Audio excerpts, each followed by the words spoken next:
Rotation of the earth west to east 24 hour लगते हैं। It cover 360 degree longitudes. Day and night होती है इसी वजह से।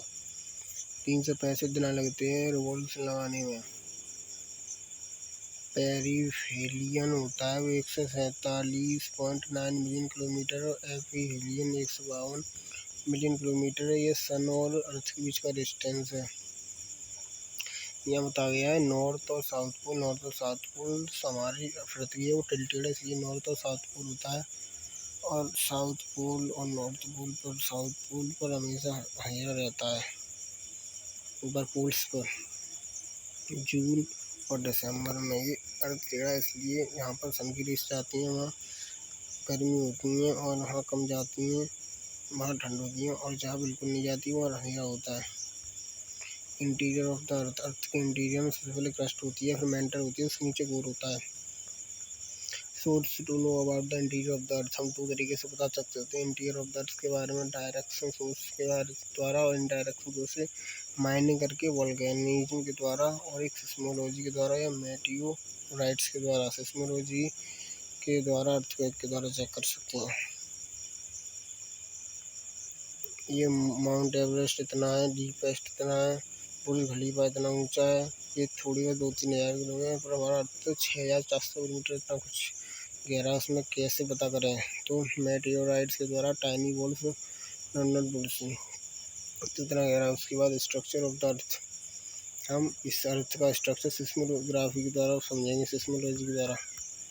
सिस्मोलॉजी कहते हैं, सिस्मो क्या बोलते हैं, सिस्मोलॉजी के द्वारा समझते हैं। चलो, दो तरीके की वेव होती हैं, एक प्राइमरी वेव होती है, सेकेंडरी वेव होती है। अर्थ के अंदर फोकस पॉइंट होता है, उसे हम हाइपो सेंटर भी कहते हैं। उसी जगह से जो ऊपर अर्थ के ऊपर पॉइंट होता है उसे हम एपी सेंटर कहते हैं। सरफेस ऑफ द अर्थ पर होता है, और उसके बीच का डिस्टेंस होता है फोकस और एपी सेंटर, उसे हम फोकल लेंथ कहते हैं। ये वेव होती हैं अर्थ के ऊपर तक जाती हैं। सबसे पहले प्राइमरी वेव टच करती हैं सरफेस ऑफ द अर्थ को, पी वेव्स और एस वेव कहते हैं। Primary wave travel faster travel करती हैं, और ये primary wave push and pull manner में चलती हैं, और सेकेंडरी वेव होती हैं वो ऊपर नीचे होकर चलती है पानी की तरह। और प्राइमरी वेव होती हैं वो सॉलिड, लिक्विड और गैस तीनों से पास हो जाती हैं, पर सेकेंडरी वेव होती हैं खाली सॉलिड से पास होती हैं। Wave travel faster and denser में। जो प्राइम वेव होती हैं वो डेंसर वेव में ज़्यादा तेज चलती हैं। S only travel through solid से waves change their speed with change in density. जितनी डेंसिटी होती है उससे उनकी स्पीड चेंज हो जाती है वेव्स की। जैसे डेंस मीडियम आता है वेव्स की स्पीड ज़्यादा हो जाती है। Waves travel fast and denser medium. उसके बाद नीचे सेकेंडरी वेव्स है जो longer shadow zone. Secondary wave पे ज़्यादा शैडो जोन होता है, 1 से 5 डिग्री तक 1 से 5 डिग्री शैडो जोन है। डेंसिस, इसी से हम पता कर सकते हैं कहाँ पर मेंटल है, कहाँ पर कोर है और कहाँ पर क्रस्ट है। जब ये क्वेश्चन आया था which of the following statement true, hypocentre is the point on the surface on the earth nearest to the point. गलत है। Velocity of the earthquake is higher in density. Higher density में high rate होती है, और P वे fast travel करती हैं। Right on the surface सही है। अब इस पर दूसरा part,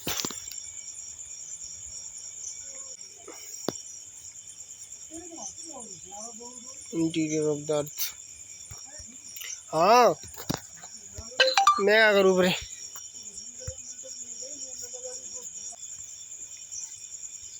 formation of the continent. जो interior of the earth on the basic density, जो अपर क्रस्ट होती है उसकी डेंसिटी 2.7 ग्राम सेंटीमीटर की। मतलब एक छोटा सा क्यू के डिब्बे को हम अर्थ की मिट्टी से भरेंगे तो उसका वजन 2.7 मीटर होगा, 7 ग्राम सेंटीमीटर होगा। उसी को हम लोअर क्रस्ट से भरेंगे तो उसका 3 ग्राम होगा। उसी को मेंटल से भरेंगे तो उसका 5 ग्राम सेंटीमीटर की होगा। उसी को आउटर मेंटल से भरेंगे तो 11 ग्राम होगा। उसी को पोल से भरेंगे तो 15 ग्राम होगा। अर्थ के अंदर ये आयरन पाया जाता है, सिल्वर पाया जाता है क्रस्ट में, एल्यूमिनियम पाया जाता है क्रस्ट में, और मैंगनीज पाया जाता है मेंटल में, और निकल और आयरन पाया जाता है कोर में। ये किसने खोज की थी इसकी? एडवर्ड सीगने द्वारा। डेंसिटी ऑफ द अर्थ की based on the crust, mantle core में ये पाए जाते हैं। अर्थ के अंदर कौन कौन से एलिमेंट पाए जाते हैं? ऑक्सीजन पाई जाती है 46.6%, सिलिकॉन पाया जाता है 77.7%, पाया जाता है 8.4%, आयरन पाया जाता है 5%। ये मिनरल मिनरल पाए जाते हैं अर्थ के। Typical colours common rocks type की विच इज इनमें क्वार्ट्ज, फेल्डस्टीन, माइका। माइका का कलर कौन सा होता है? ब्राउन और ब्लैक होता है। और ओलिविन का सीडीएस में पूछा गया था। ओलिवाइन का कलर क्या होता है? येलो और ग्रीन होता है। अब ये डिसकंटिन्यूएशन है, बहुत ही इंपॉर्टेंट है एनडीए पर्पज से। Discontinuities inside the earth, upper crust और लोअर क्रस्ट के बीच का डिसकंटिन्यूएशन, उसका नाम होता है कॉनराड। और उसका बाद मेंटल और लोअर मेंटल का रेप्टाइल होता है। और नीचे लेहमैन्स डिस्क होता है। और जो मेन क्रस्ट और मेंटल को सेपरेट करता है उसका नाम मोहेविक होता है। और गुटरनवेग होता है जो मेंटल और कोर को सेपरेट करता है। लेहमैन्स डिस्कंटिन्यूएशन, अपर अपर ऑफ द मेंटल को एस्थेनोस्फीयर कहते हैं। क्रस्ट मेंटल को crust, upper crust of the mental और एस्थेनो को कहते हैं। कॉन्टिनेंटल ड्रिफ्ट थ्योरी किसने दी थी? कॉन्टिनेंटल ड्रिफ्ट थ्योरी दी थी अल्फ्रेड वेगन के द्वारा। जो पहले हमारे दो कॉन्टिनेंट खाली अर्थ पूरा जुड़ा हुआ था, कोई कॉन्टिनेंट नहीं था, उसमें पेंजिया सुपर कॉन्टिनेंट था खाली। जब ये टूटता है जो उसके दो कॉन्टिनेंट बनते हैं, एंडरलैंड और गोंडवानालैंड। उसके बीच में थैलसीथीलोरेंसिया पहले एक ही था सुपर कॉन्टिनेंट कहते थे, पेंजिया। अभी टूटता है, दो कॉन्टिनेंट बनते हैं, गोंडवाना और एंडेलिया। फिट्स, इसके एविडेंस कैसे टूटने के? Fit of the continents jigsaw fit, जो फिट हो जाते हैं जो कॉन्टिनेंट होते हैं। Similarity of the fossil fuel continent, fossil fuel मिलते हैं। Similarity the age of rock में मिलती है, मैटर कॉम्बिनेशन खाती है। The codes in translator topology मिलते हैं, जैसे सोरियन अफ्रीका, साउथ का shore line of Africa and south America दोनों मैच खाते हैं।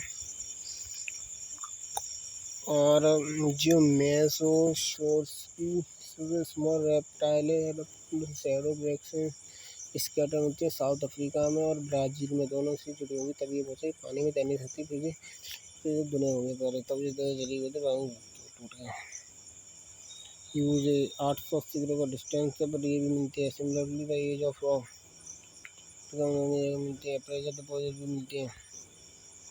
कोल formation anti close to the equator theory was rejected. Wegener's ये बताते हैं कि जो ये टूटे क्यों होंगे? अर्थ और मून के फोर्स की अट्रैक्शन की वजह से। अर्थ और सन और मून की वजह से तो अर्थ टूट जाना चाहिए, पर ये टूटता नहीं है। जो पोलर फील्डिंग मतलब पोल अपनी तरफ खींचता है तो अभी ही गलत बताई जाती है थ्योरी। ये पूरा खत्म होता है।